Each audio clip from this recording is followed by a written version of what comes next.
যে বাংলা একসময় রবীন্দ্রনাথ এবং নজরুলের বাংলা হিসেবে পরিচিত ছিল, সেই বাংলা এখন অনুন্নত আরাবীদের বাংলায় পরিণত হয়েছে। এখানে তৃণমূল কংগ্রেসের নির্বাচিত জনপ্রতিনিধিরা ভুয়ো পরিচয়পত্র বানিয়ে অনুপ্রবেশকারী এবং রোহিঙ্গাদের ভারতীয় নাগরিকত্ব, ভোটার লিস্টে নাম তোলা, ভারতীয় পরিচয়পত্র ইত্যাদি বানাতে সহযোগিতা করে যাচ্ছে। আরজিকর থেকে কসবা, আজকে মহিলাদের উপর অত্যাচার, শারীরিক অত্যাচার, ধর্ষণ আজকে প্রাতিষ্ঠানিক রূপ পেয়েছে।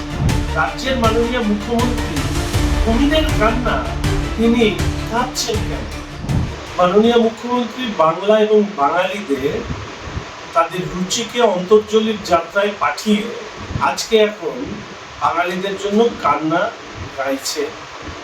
যে বাংলা একসময় রবীন্দ্রনাথ এবং নজরুলের বাংলা হিসেবে পরিচিত ছিল, সেই বাংলা এখন অনুন্নত আরাবীদের বাংলায় পরিণত হয়েছে।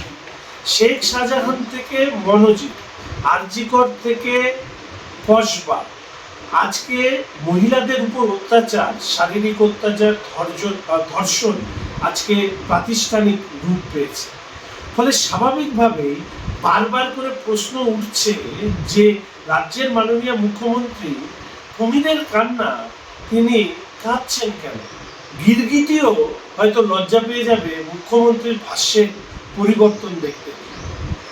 বাংলাদেশি অনুপ্রবেশকারী এবং রোহিঙ্গা, তাদেরকে বাঁচাতে গিয়ে যিনি বাঙালির অস্মিতার কথা তুলছেন, আসলে তিনি ইতিমধ্যেই প্রমাণ করেছেন এই রাজ্য ভারতবর্ষের মধ্যে একমাত্র রাজ্য যেখানে তৃণমূল কংগ্রেসের নির্বাচিত জনপ্রতিনিধিরা ভুয়ো পরিচয়পত্র বানিয়ে অনুপ্রবেশকারী এবং রোহিঙ্গাদের ভারতীয় নাগরিকত্ব, ভোটার লিস্টে নাম তোলা, ভারতীয় পরিচয়পত্র ইত্যাদি বানাতে সহযোগিতা করে যাচ্ছে। আসলে মাননীয় মুখ্যমন্ত্রী হচ্ছে অনুপ্রবেশকারী এবং রোহিঙ্গাদের বন্ধু। ফলে বন্ধুদেরকে বাঁচাতে গিয়ে পশ্চিমবঙ্গের মা বোনেদের সুরক্ষা শুধু তিনি দাও লাগাননি, তার সাথে সাথে বাঙালির রুচিরও যে পতন তিনি ঘটিয়েছেন, আজকে পশ্চিমবঙ্গের মানুষ হিসাবে আমাদের মাথা হেঁট হয়ে যায়।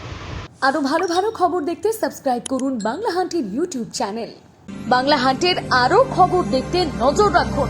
বাংলা খবর মানেই বাংলা হান্ট।